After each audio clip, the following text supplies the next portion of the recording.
Lalu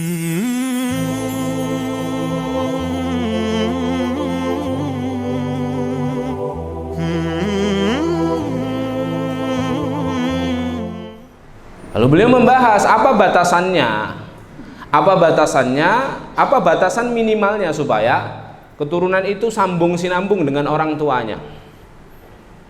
Batasannya adalah selama orang tuanya mendoakan anaknya dan anaknya mendoakan orang tuanya. Kira-kira kalau tidak punya anak yang solih, tidak diarahkan dan tidak dididik menjadi anak yang solih sejak dininya, kira-kira mungkin tidak mendoakan orang tuanya? Mungkin, tapi belum tentu terkabul. Coba kalau anak kita tak pernah kita didik dalam nilai-nilai keislaman, nilai-nilai ketakwaan, nilai-nilai keimanan, terus besarnya jadi pemakan riba, jadi pelaku zina, peminum khamr, tetap dia akan mendoakan orang tuanya. Tapi doanya sampai tidak? Loh, kok sampai ke orang tuanya? Untuk dirinya saja mungkin tidak sampai. Karena kita tahu ada penghalang-penghalang doa. Di antara penghalang doa itu apa? Makan makanan haram, bermaksiat kepada Allah dan Rasulnya, menghalangi doa seorang hamba sampai ke arsy Allah dan diterima, dikabulkan oleh Allah Subhanahu wa ta'ala. Tapi beliau mengatakan, apakah berdoa saja cukup? Belum cukup. Itu batas minimalnya. Kita harus memastikan selain kita mendoakan mereka dan anak-anak kita mendoakan kita, kita juga harus memastikan bahwa anak-anak kita betul-betul kita warisi nilai-nilai keimanan di dalam diri mereka. Harus ada nilai-nilai keimanan yang harus menyambung ke anak-anak kita. Karena ayatnya apa? Walladzina amanu wattaba'athum dzurriyyatuhum biiman. Orang-orang yang beriman dan diikuti keimanannya oleh anak keturunannya. Allah kasih hadiah. Apa rewardnya? Alhaqna bihim dzurriyyatahum. Kami akan kumpulkan kembali setelah mereka kumpul di dunia, kami akan kumpulkan kembali di mana? Di surganya Allah Ta'ala. Maka agenda terpenting keluarga muslim adalah memastikan bahwa nanti ketika dia masuk ke dalam jannahnya Allah, dia dalam keadaan menggandeng anak dan pasangannya ke dalam surganya Allah Subhanahu wa Ta'ala. Maka menjadi penting bahwa orang tua itu harus meletakkan nilai-nilai dasar keimanan kepada siapa? Kepada seluruh anggota keluarganya, kepada anak-anaknya, kepada pasangannya, suami kepada istrinya, istri selalu mengingat kepada suaminya. Walaupun di dalam hal ini suami yang paling punya tugas kewajiban ini, ya kan? Makanya kalau kita berbicara tentang pewarisan, tentang pewarisan nilai-nilai keimanan kepada anak keturunan kita. Di samping itu kita juga memantaskan diri untuk terus mensolihkan diri, untuk menjaga keimanan kita, memperbaiki kualitas takwa kita kepada Allah.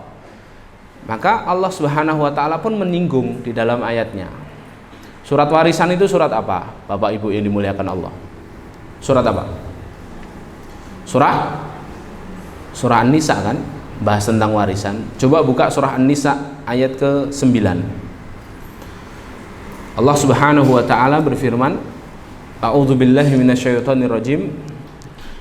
Wal yakhshal ladzina law taraku min khalfihim dzurriyyatan di'afa khafu 'alaihim falyattaqullah wal yaqulu qawlan sadida.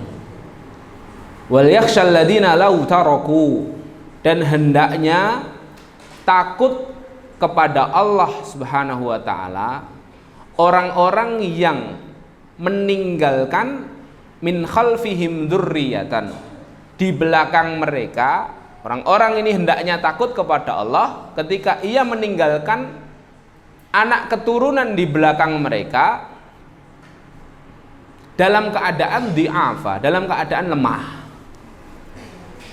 Khafu alaihim, yang ketika dia tinggalkan anak keturunannya dalam keadaan lemah, maka orang tuanya ini khafu alaihim, khawatir akan kesejahteraan anak-anaknya, akan kesejahteraan pasangan hidupnya yang ditinggal lebih dulu. khafu alaihim. Hendaknya takut sama Allah orang-orang yang begini. Orang-orang yang ketika ajalnya datang, dia meninggalkan anak keturunannya, dia meninggalkan anggota rumah tangganya yang serumah, sehidup, semati dengan dia tinggalkan dalam keadaan lemah. Maka Allah tutup ayat ini dengan dua nasihat. Falyattaqullah wal yaqulu qaulan sadida. Hendaknya mereka, orang-orang yang meninggalkan anak keturunan dalam keadaan lemah itu, hendaknya mereka falyattaqullah, bertakwa kepada Allah. Yang kedua, wal yaqulu qaulan sadida, dan hendaknya mereka bertutur kata dengan tutur kata yang lurus lagi benar.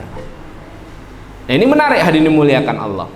Allah hendak memberikan penjelasan kepada kita bahwa ayat ini diletakkan Allah di antara ayat-ayat tentang warisan. Sebahagian ulama tafsir ketika menjelaskan ayat ini mengatakan, sebagian memahami, jangan sampai ketika kita nanti meninggal, kita meninggalkan anak keturunan kita dalam keadaan lemah dengan warisan yang sedikit, warisan harta.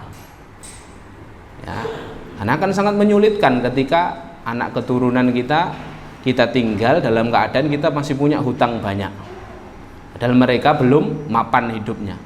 Sebagian mufassirin menyebutkan hal itu. Kenapa? Karena ayat ini diletakkan dalam ayat-ayat warisan yang berkenaan tentang harta.